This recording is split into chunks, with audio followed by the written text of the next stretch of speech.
The grand ballroom shimmered under the glow of dozens of crystal chandeliers, each bulb casting a warm, golden light that bounced off the polished marble floors. The air was thick with the scent of pine and expensive perfume, mingling with the subtle tang of champagne. Laughter and clinking glasses echoed through the vast space, a symphony of wealth and joy that made Emma Whitmore feel suddenly smaller, as if she were a fragile ornament on display rather than a woman standing at the pinnacle of fortune. She sat at the far end of the long oak table, a place that felt deliberately removed from the chatter of the evening. Her hands rested on the table, nervously brushing the glossy stack of divorce papers that had been delivered to her only hours earlier. Each page seemed heavier than the last, not because of ink or paper, but because of the life it represented. Years of promises broken, moments lost, a marriage that had quietly soured into something unrecognizable. No one noticed the faint tremor in her fingers or the subtle line of tension at her jaw. No one saw the way her lips pressed together, trying to keep the tears from spilling. To the glittering crowd, she was flawless. Her designer gown hugged her in all the right places, diamonds caught the light with every subtle movement, and her hair shimmered as if spun from silk itself. But beneath the elegance, a storm of emotion raged. She had inherited unimaginable wealth, a fortune that could dwarf entire countries' economies, yet not even her billions could buy solace tonight. A waiter passed by, offering a tray of crystal flutes filled with sparkling wine, and she accepted one with a polite nod, barely tasting the sweetness as the bitter reality of her situation pressed down on her chest. She caught snippets of conversation, the whispered gossip about investments, the latest jet purchases, the exotic vacations. All of it seemed so meaningless, so shallow, compared to the life she had just left behind. As the orchestra began a slow waltz, Emma stood, smoothing her gown and forcing herself to smile. She laughed at a colleague's joke, though the sound felt hollow in her own ears. Everyone assumed she was just another socialite, another face among the wealthy elite, but they didn't know her secret. They didn't know that beneath the diamonds and silk, she had just signed the papers that ended her marriage. And in that moment, surrounded by opulence and celebration, Emma felt more invisible and alone than she ever had in her life. Emma moved through the ballroom with deliberate grace, every step measured, every smile perfected. The glittering crowd parted slightly as she passed, but she barely noticed. Her mind was elsewhere, swirling with the weight of the divorce papers tucked safely inside her clutch. Each whisper, each glance from the other guests felt like a tiny probe into her private life, though no one could have guessed the truth of her situation. "Emma, over here," a voice called, pulling her toward a circle of familiar faces. She forced a laugh as she approached, letting her gaze sweep across the group. They were all impeccably dressed, dripping in jewels, their conversation a rapid-fire exchange of gossip, charity donations, and the latest luxury acquisitions. She nodded politely, laughed at the right moments, and offered the carefully rehearsed compliments expected of someone in her position. Inside, she was screaming. Every word felt like a mask pressed firmly against her face. The man she had married, her soon-to-be ex-husband, was just across the room, chatting amiably with potential investors, completely unaware of the turmoil that had defined her evening. The irony was not lost on her. He, too, had billions, yet neither wealth nor charm could repair the chasm that had grown between them. A server passed by with trays of hors d'oeuvres, and she absently took a delicate smoked salmon canapé, barely tasting it. The sweetness of the champagne she sipped did little to mask the bitterness lingering in her chest. She noticed the eyes of other women flicker toward her gown, the subtle envy of those who assumed she was a woman with everything. They didn't know that behind the designer labels and flawless facade, she was standing on the edge of a personal abyss. Emma's phone buzzed in her clutch. She ignored it, unwilling to be pulled into yet another reminder of obligations, lawyers, or social expectations. Instead, she allowed herself a fleeting moment by the terrace, letting the chill of the winter air hit her cheeks. It was the only honest sensation she could feel tonight. Below, the city stretched in a grid of lights, indifferent to her private heartbreak, but somehow comforting in its constancy. As the orchestra played a soft melody, she returned to the party with renewed composure.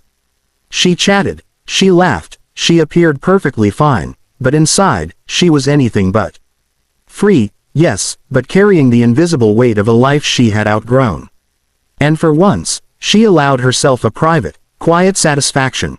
No one, not even the most observant guest, could guess that the woman they envied was secretly a billionaire, untethered and quietly reclaiming her own life. By the time the last notes of the orchestra faded, Emma found herself on the terrace, far from the glittering chaos of the ballroom. The winter wind bit at her cheeks, a sharp, invigorating contrast to the suffocating warmth inside. Below, the city sprawled in a patchwork of lights, indifferent to the dramas that unfolded in its towers and estates. For a brief moment, she allowed herself to breathe, to truly feel the solitude she had long avoided. She clutched the divorce papers in her hand again, feeling the weight of inked words, signatures, and legal seals. Each page told a story of love lost, promises broken, and years spent trying to fit herself into a life that had slowly become a gilded cage. Emma traced her finger along the neat, official lines, letting the reality sink in. The man she had married, whose touch had once made her feel invincible, was now just a memory. And the freedom she felt in that memory was exhilarating and terrifying. The night air smelled faintly of pine from the estate's Christmas trees, mingled with the urban tang of exhaust and distant fires. Emma inhaled deeply, savoring it. For the first time in months, perhaps years, she wasn't performing for anyone. No socialites scrutinizing her gown, no reporters lurking in shadows, no husband judging her every word, just the quiet, expansive night and her own thoughts. She allowed herself a smile, small and private. It wasn't the forced politeness she had worn like armor all evening, it was real.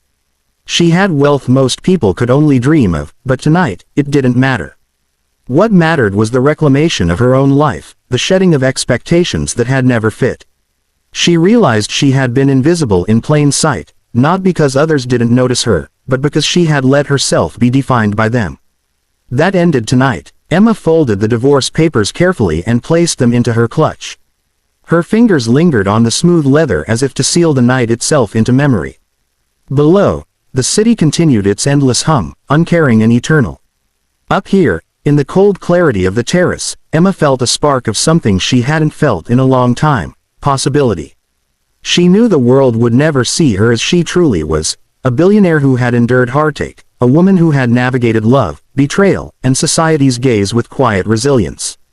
And that was perfect. Tonight, she could simply be Emma. Free, untethered, and alive. The following morning, the estate was unusually quiet.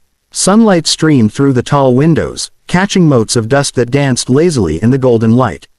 Emma moved through the rooms with purpose, the divorce papers now safely stored in her private study. She no longer felt the weight of obligation pressing down on her. Instead, she felt a strange lightness, as if a part of her soul long buried beneath expectations had finally been exhumed. She dressed carefully, but this time not for anyone else. The silk blouse she chose was elegant, yes, but understated. The tailored trousers spoke of quiet authority rather than flamboyant display. Her reflection in the mirror was different today. There was a sharpness in her gaze, a subtle confidence she hadn't allowed herself to feel in years. She was still Emma Whitmore, society's darling, but now she was also Emma Whitmore, the woman who commanded her own life. A soft knock on the door pulled her from her thoughts. It was Mara, her personal assistant, who had quietly managed every detail of her life for years. "Good morning, Emma. Coffee's ready, and there's a message from one of your contacts in London. They've been eager to discuss a new investment." Emma's lips curved into a small, private smile. The world was still full of schemes, negotiations, and social maneuvering, but now, she would navigate it on her own terms. "Set up the call," she said, her voice calm but carrying an edge of authority. "And Mara, let's review the portfolio. I want to see what's truly mine to manage." As she sipped her coffee, Emma allowed herself to envision what the future could hold. New ventures, bold decisions, risks that had once seemed impossible. She thought of the gala the night before, the eyes that had watched her with envy, admiration, or curiosity. None of it mattered now. What mattered was the reclaiming of her own narrative, and the thrill of wielding her power in ways that no one could anticipate.